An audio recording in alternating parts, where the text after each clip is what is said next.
지난 한 주간도 예수 그리스도 안에서 우리가 하나님께 영광을 돌며 살아서 오늘 이 시간에 주님 앞에 함께 하시는 줄 믿습니다. 모든 분들에게 감사합니다. 지난 시간에 이어서 오늘은 역시 레위기의 이야기인데 가증한 삶에서 거룩한 백성으로 향하는 그러한 내용들을 가지고 말씀을 시작하도록 하겠습니다. 하나님께서 이스라엘을 애굽에서 구출하신 후 성막을 만들게 하시고 제사를 통해 속죄의 길을 여러 가지 예식을 통해 정결하게 살게 하신 것은 이스라엘 백성이 거룩하기 때문이 아니라 그들을 거룩하게 만들기 위한 것이었습니다. 이 내용들은 말씀에 기록된 것을 보면 레위기 20장 8절에 말씀하시기를 너희는 내 규례를 지켜 행하라. 나는 너희를 거룩하게 하는 여호와이니라 라고 말씀하셨고요. 또 레위기 22장 9절, 22장 32절에는 말씀하시기를 그들은 내 명령을 지킬 것이니라. 그것을 속되게 하면 그로 말미암아 죄를 짓고 그 가운데서 죽을까 하노라. 나는 그들을 거룩하게 하는 여호와이니라 했고 32절에 너희는 내 성호를 속되게 하지 말라. 나는 이스라엘 자손 중에서 거룩하게 함을 받을 것이니라. 나는 너희를 거룩하게 하는 여호와요 라고 말씀하셨어요. 레위기 22장 32절에 말씀하셨고요. 하나님께서는 너희가 의롭기 때문에 이 땅을 차지하게 하셨다고 하지 말라고 하십니다. 우리는 아무것도 아니에요.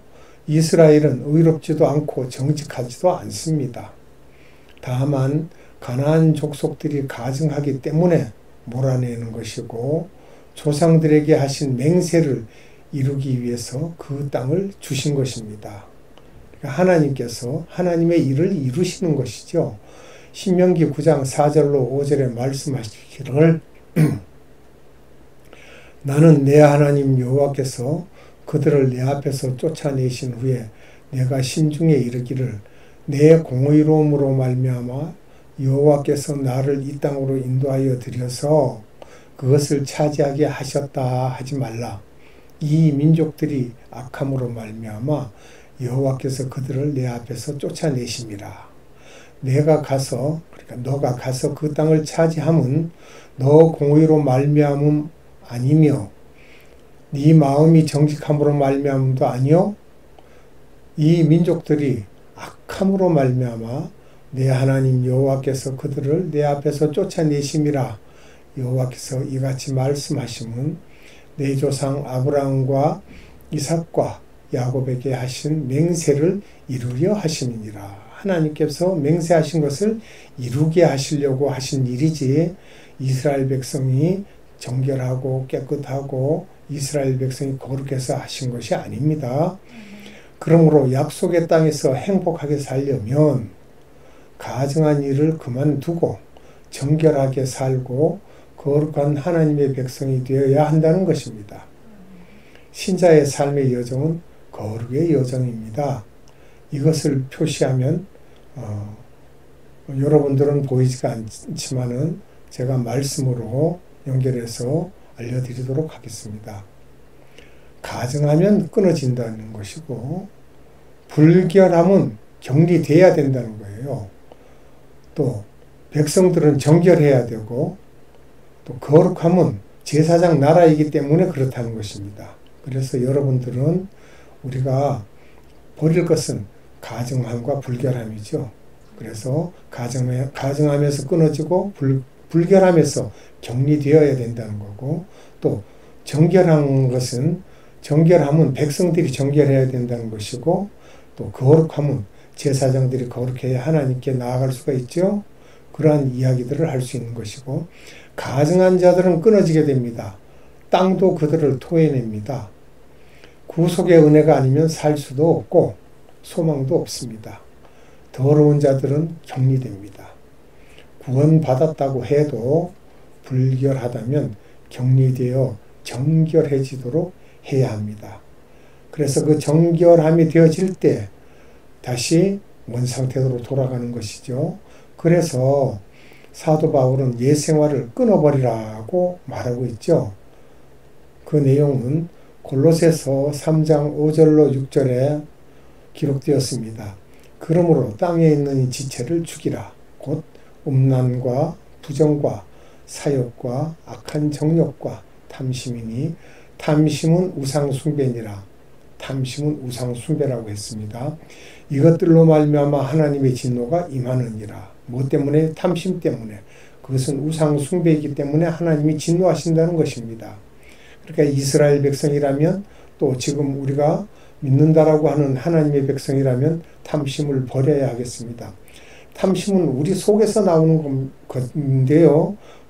끊임없이 나옵니다. 이 탐심이라는 것은. 날마다 그것을 죽여야 됩니다. 구원받은 백성은 정결하게 살아야 합니다. 일상적인 생활도 모든 면에서 정결해야 합니다. 그리고 거룩하신 하나님의 거룩을 본받아야 합니다. 예수께서는 산상수훈에서 하늘 아버지의 온전하심과 같이 온전하라고 하셨습니다.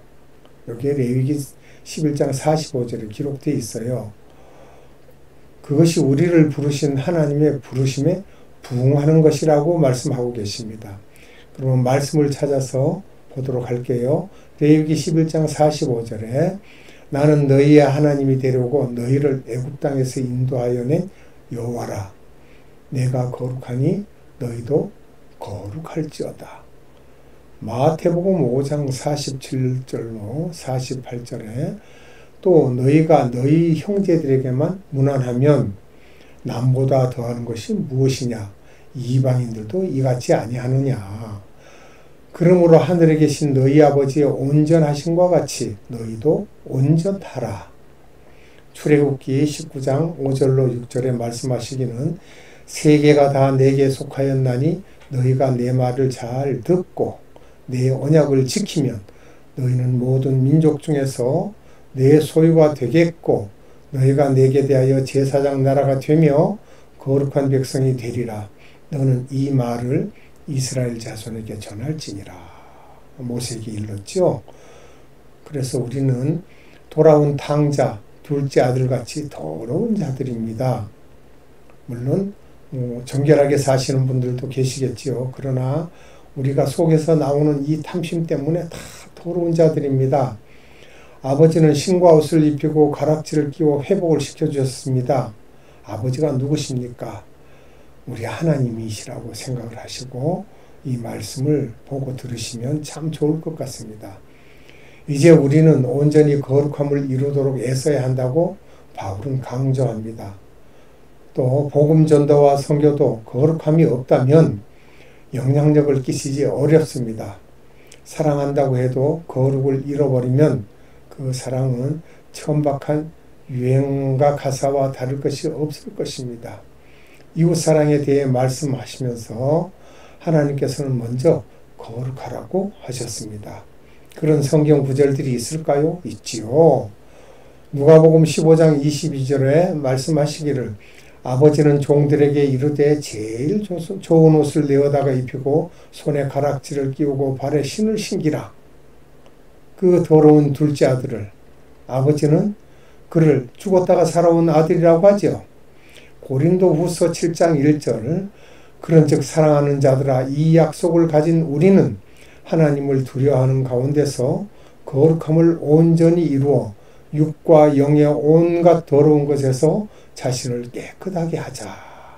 거룩하자는 거죠. 레위기 19장 2절에 말씀하시기를 너는 이스라엘 자손의 온 회중에게 말하여 이르라. 너희는 거룩하라.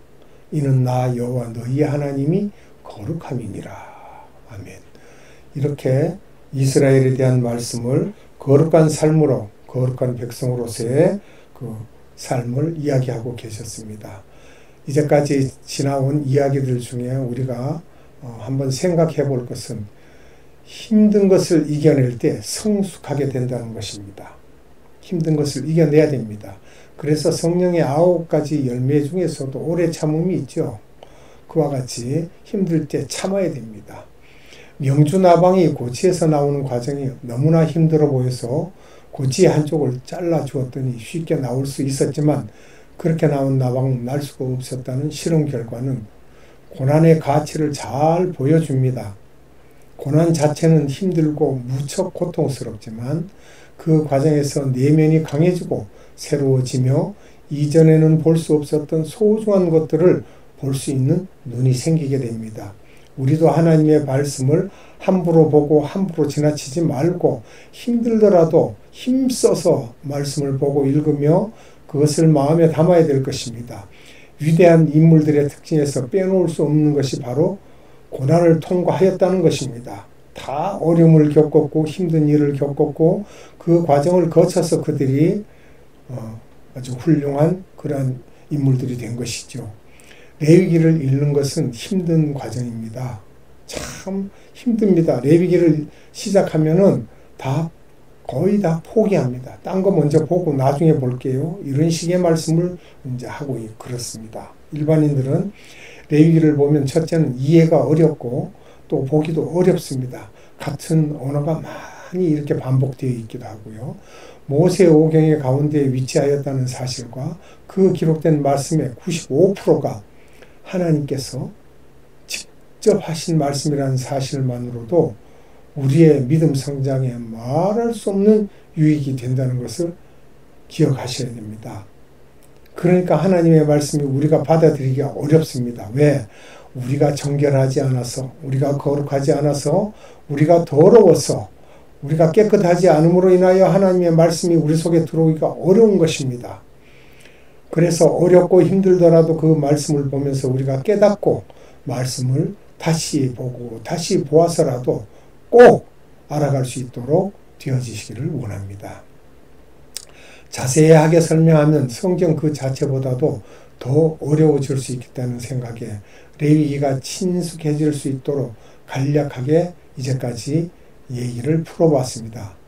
자, 코끼리를 잡아먹는 방법은 한 번에 한 입씩이라는 말이 있듯이 사자가 먹을 때 함부로 코끼리를 다 먹을 수 있습니까? 그렇지 않습니다. 조금씩 레위기를 읽어나가면 결국 다 소화해낼 수 있을 것입니다.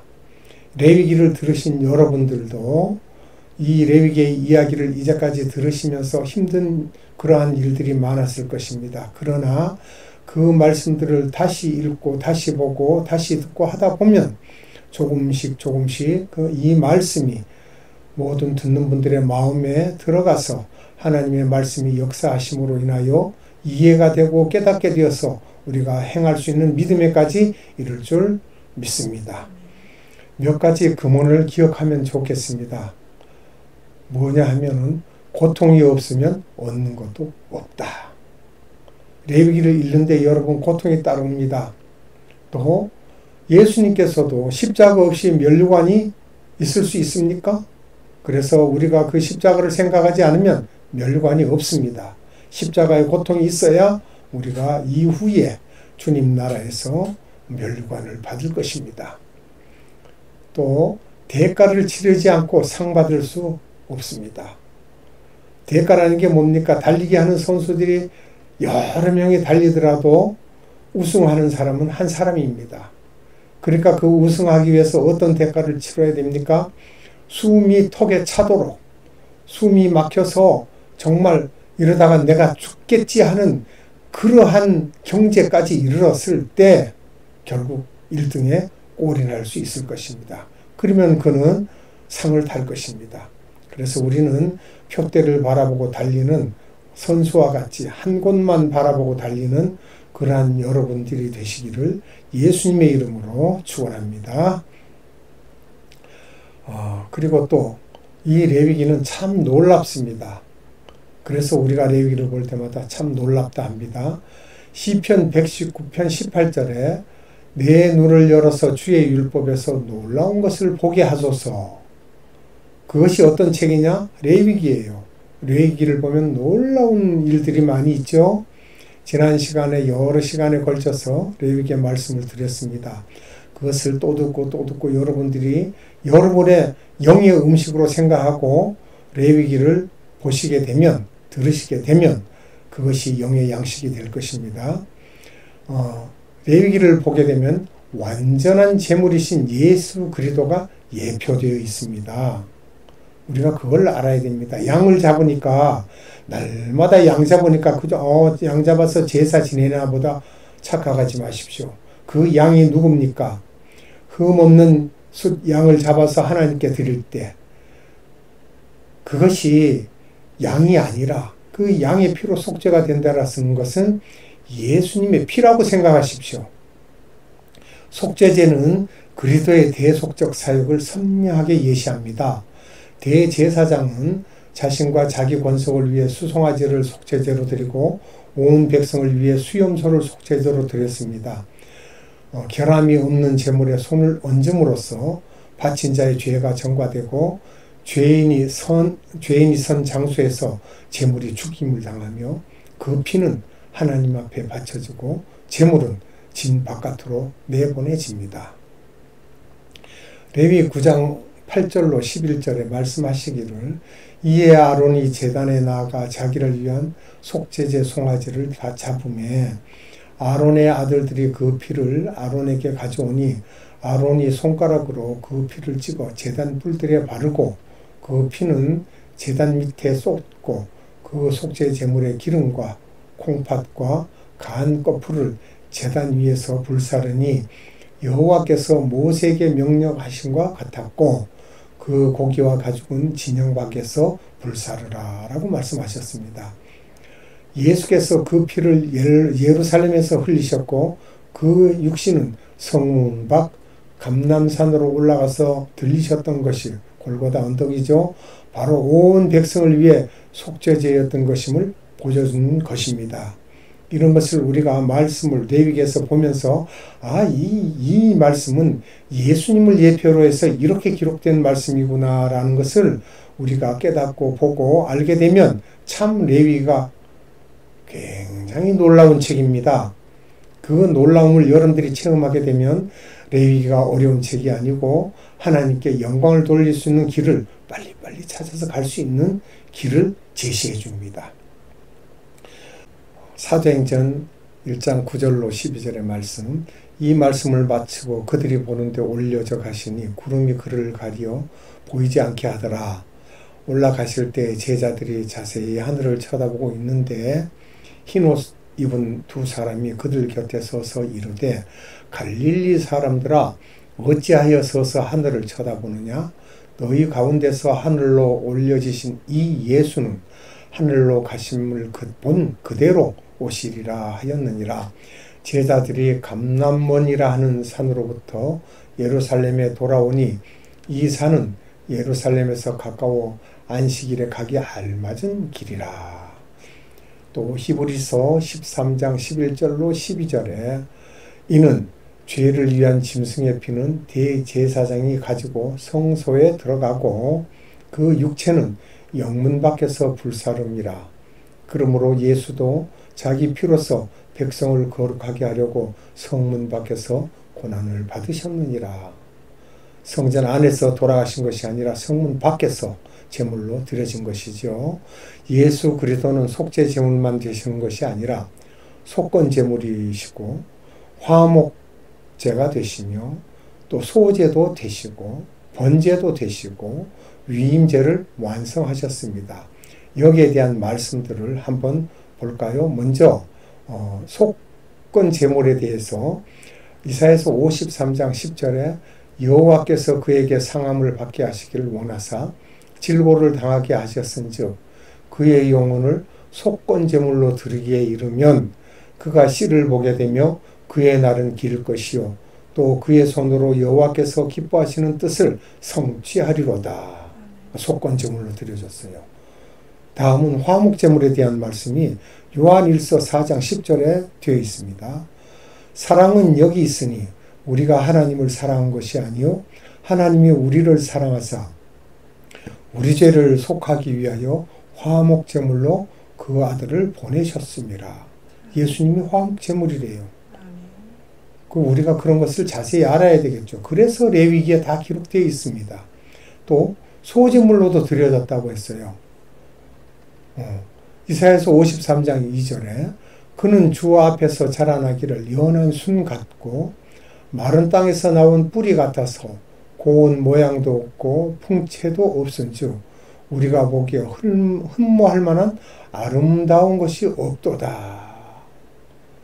예수님의 생애, 성결한 생애를 말씀하고 있는 거죠. 그래서 예수님이 소제물로 드려졌다는 거예요. 또 그 다음에 히브리서 9장 10절을 보도록 합니다. 이런 것은 먹고 마시는 것과 여러 가지 씻는 것과 함께 육체의 예법일 뿐이며 개혁할 때까지 맡겨둔 것이니라 라고 말씀하셨어요. 자, 번제물로 드려지는 여러 가지 내용들이 많이 있습니다. 하나님을 아는 것은 호세아 6장 6절에 기록되어 있고, 감사에 대한 것은 시편 50장 12절로 15절에 기록되어 있고, 믿음에 대한 것은 믿음장이라고 하는 히브리서 11장 4절에 기록되어 있으며, 그 규례를 쫓으라고 하신 말씀은 레위기 9장 16절, 역대상 23장 21절에 기록되어 있고, 순종에 대한 말씀은 사무엘상 15장 22절로 23절에 말씀이 되어져 있습니다. 또 주의 뜻 행하기를 즐거워한다는 내용은 시편 40편 6절로 7절에 말씀이 기록되어 있습니다. 선을 행하는 것은 예레미야 6장 16절과 예레미야 19장 20절, 또 하나님의 사랑, 그것이 이웃사랑이라는 것은 마가복음 12장 33절에 되어 있고요. 정직해야 한다라고 우리에게 하신 말씀은 잠언서 15장 8절에 되어 있는데, 이 모든 내용들이 번제물이라는 것입니다. 태워서 하나님께 드리는 번제물, 이것을 그냥 선을 행하라, 하나님 사랑이다, 규례를 쫓으라, 순종하라, 주의 뜻 행하기를 즐거워하라, 정직해야 된다, 이것이 우리가 하나님께 드릴 수 있는 번제입니다. 날마다 우리를 태워드려야 됩니다. 괴로움을 당해야 되고 그것을 하나님께 올려드려야 됩니다. 그런데 우리는 이 말씀을 읽을 때마다 늘 감사하라고 그러니까, 감사하면 하나님이 받으신대, 영화롭게 받으신대, 그러니까 그냥 감사가 아니라 우리가 드리는 번제입니다. 여러분, 그것을 우리가 기억하고 하나님의 말씀을 봐야 되고, 규례를 쫓을 때에도 우리가 하나님께 드려지는 시간이구나, 하나님께 예배하는 것이구나, 이것이 우리가 하나님께 드릴 수 있는 번제물이구나, 이렇게 기억하십시오. 그래야만 여러분들이 참된 예배가 무엇인지 알게 되는 것입니다. 제가 이렇게 소리를 지르고 이렇게 급하게 말씀드리는 것은, 예배를 드린다 그러니까 우리가 교회에 나와서 찬양하고 하나님의 말씀을 듣고 선포된 말씀을 우리가 귀담아 듣고 옳은 행실을 하고, 물론 예배도 예배지만 그것도 번제물이나 마찬가지입니다. 그러나 하나님께서 우리에게 감사하라고 그러고, 또 믿음에 대한 말씀을 하시고, 규례를 쫓으라고 말씀하시고, 순종하라고 말씀하시고, 주의 뜻을 행하기를 즐거워라고 하시고, 선을 행하라 하시고, 하나님 사랑하기를 이웃 사랑하는 것과 같이 그렇게 하라고 하시고, 정직해야 된다라고 하시고, 거룩하여 하라고 하신 것이, 이것이 우리가 몸으로 하나님께 드리는 번제라는 사실을 기억하십시오. 오늘날 교회에서 이렇게 말씀을 해주지 않으니까 모르고 있습니다. 번제가 뭘까? 다 예표로 말씀하셨는데도 우리가 깨닫지 못하고 알지 못하니까 답답할 수밖에 없습니다. 오늘 이 기회를 통해서 하나님께서 말씀을 선포할 수 있게 하신 하나님께 감사와 찬양을 올려드립니다. 히브리서 9장 11절로 12절에 히브리서 9장 11절로 12절에 그리스도께서는 장래 좋은 일의 대제사장으로 오사 손으로 짓지 아니한 것 곧 이 창조에 속하지 아니한 더 크고 온전한 장막으로 말미암아 염소와 송아지의 피로 하지 아니하고 오직 자기의 피로 영원한 속죄를 이루사 단번에 성소에 들어가셨느니라. 속죄제물로 드리신 게 맞죠? 이런 것을 우리가 예배할 때 예수님이 속죄제물로 드려졌구나. 우리도 오늘 이 시간 속죄제물을 하나님께 드리는 거구나. 산 제사로구나. 이렇게 생각하십시오. 그렇게 함으로 여러분 하나님께 감사합니다 라고 하세요. 그러면 그 감사함의 제사가 하나님께 어떻게 돼요? 번제가 되는 것입니다. 히브리서 9장 14절 보겠습니다.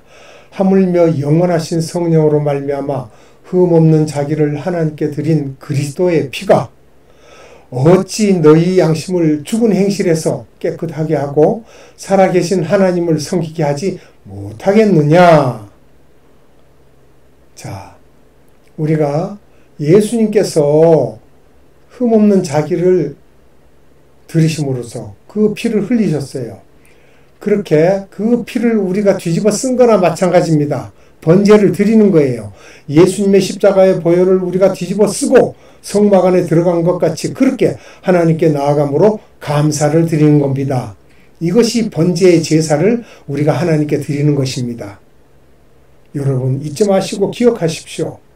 이 말씀을 잊게 되면 안 됩니다. 우리에게 뿌려진 피는 그냥 피가 아니죠. 번제로 드려진 그 예수님의 영원하신 성령으로 말미암아 흠없는 자기를 하나님께 드린 그리스도의 피예요. 그 피를 우리가 뒤집어 쓰고 그 피를 뒤집어 쓰므로 우리의 죄를 커버하고 하나님 성전에 들어가는 것입니다. 그래서 성막에 그 장막을 찢어 놓으셨죠. 그러니까 우리가 담대하게 하나님 앞으로 나아가는 것이 바로 산제사를 드리는 것입니다. 여러분, 하나님의 백성들 된 자가 하나님께 나아갈 때 감사함으로 번제를 드려야 됩니다. 또 레위기에 참 놀라운 이야기들이 많습니다. 그리스도의 속죄와 성령의 기름 부음이 예고되어 있습니다. 레위기 한 가운데 있는 그 나환제 정결 예식을 보게 되죠. 레위기는 모두 27장인데 샌드위치의 잼처럼 가운데에 있는 장이 14장입니다. 레위기 한가운데 죽은 자와 같은 나병 환자가 나와서 공동체로 복귀할 때 드려야 할 제사의 규례가 기록되어 있다는 것은 특별한 의미가 있는 거죠. 나병이 어떤 병입니까? 이전에 한국 땅에서는 천연병이라고 그랬어요. 하늘에서 내리는 벌이라고 그랬어요. 아주 특별히 취급되는 병입니다. 나병 환자가 세상에서 고개를 들고 다닐 수도 없었거니와 그들이 공동체로 모여 사는 곳에 모여서 그렇게 살도록 했습니다. 그 유명한 곳이 저 남쪽 고흥반도 아래에 있는 소록도죠. 녹동 건너편에 있습니다. 녹동. 정확히 제가 기억하고 있습니다. 나병은 고대로부터 외모에 심한 기형을 일으키기 때문에 천역으로 인식되었습니다. 하늘에서 내려온 그런 병으로. 밝혀진 원인은 간균에 의한 마비인데 감각신경이 마비되어 상처가 생겨도 아픈 줄 모르고 계속 사용함으로 손가락, 발가락뿐 아니라 팔, 다리까지 떨어져 나가게 되는 것입니다.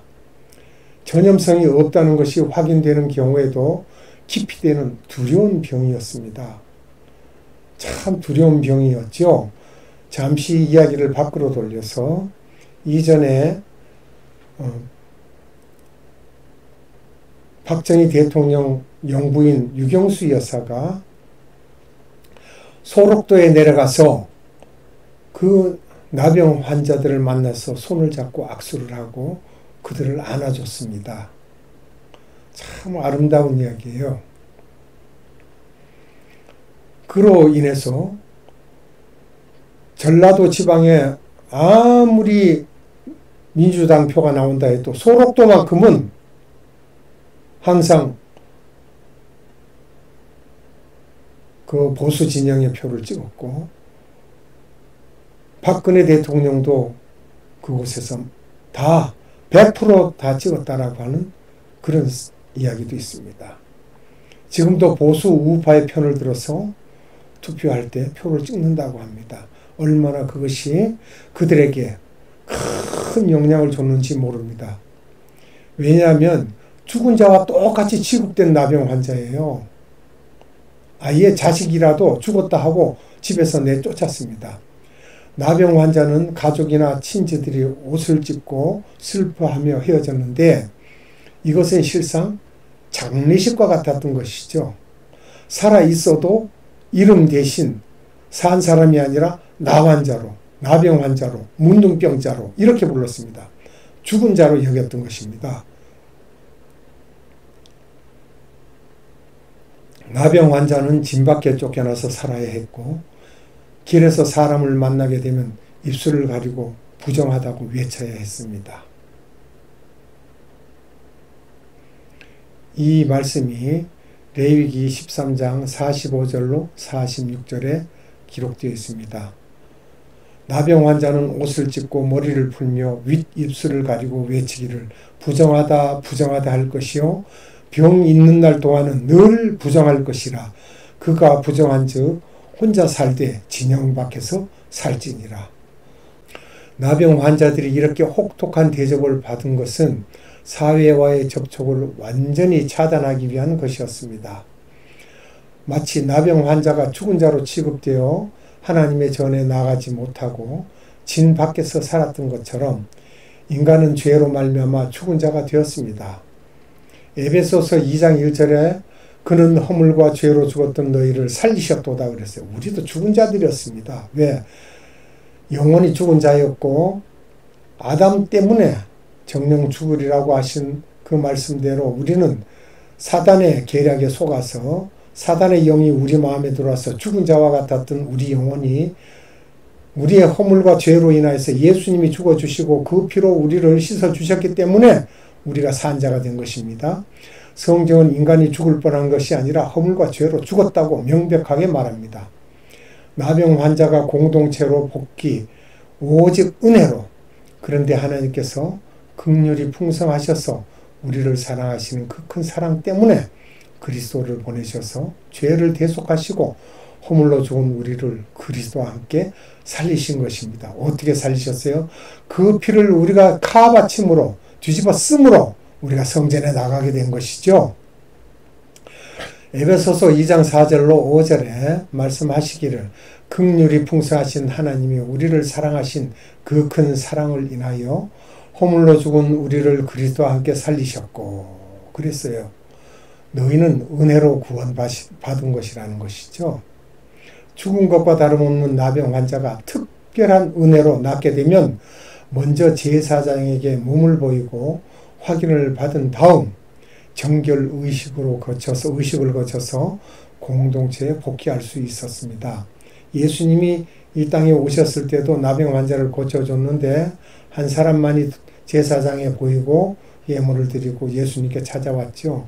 다 어디로 갔느냐라고 말씀하시기도 하셨죠.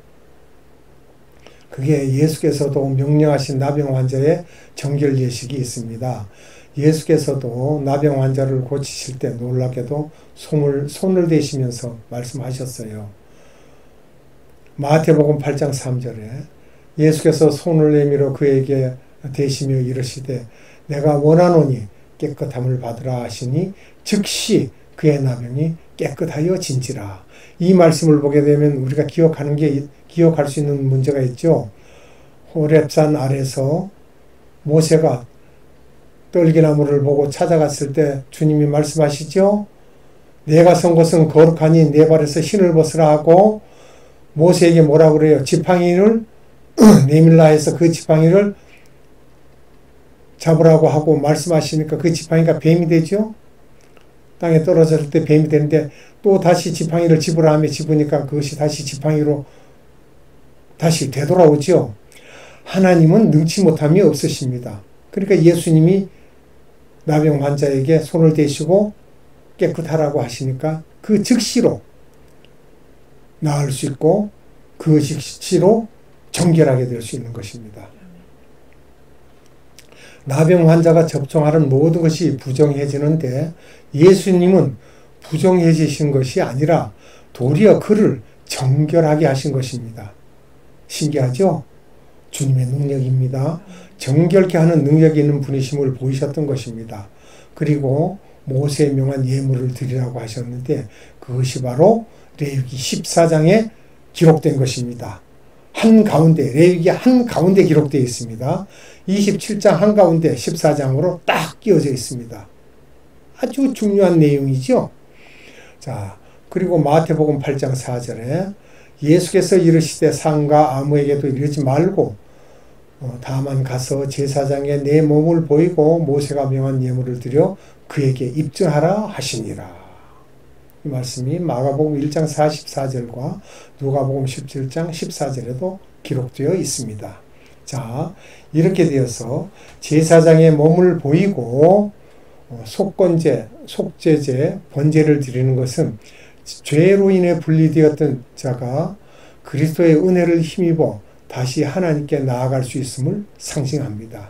그래서 우리는 오늘도 이 예배 시간에 여러분 모든 분들이 하나님께 나아가는 번제가 될 수 있도록 하나님께 드려지시기를 예수님의 이름으로 축원합니다. 기도하겠습니다.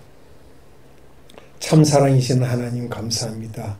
레위기가 얼마나 소중한 것인지 오늘 말씀을 통하여 우리가 알 수 있었습니다. 이 말씀을 선포할 수 있게 하신 하나님 참으로 감사와 찬양을 받으시옵소서. 또한 이 말씀을 듣는 모든 아버지의 백성들의 귀가 열리게 하시고 저들 마음에 산 예배를 어떻게 드리는 것인지 알게 하여 주시기를 간절히 원하오며 이 땅에 다시 오실 우리 구주 예수 그리스도 이름으로 감사하며 기도드리옵나이다. 아멘.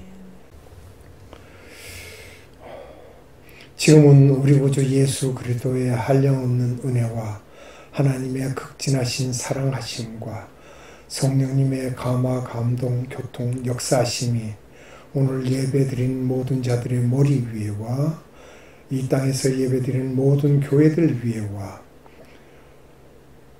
에바다 국제 선교회 위에 지금으로부터 영원토록 함께 하시기를 예수님의 이름으로 축원하옵나이다.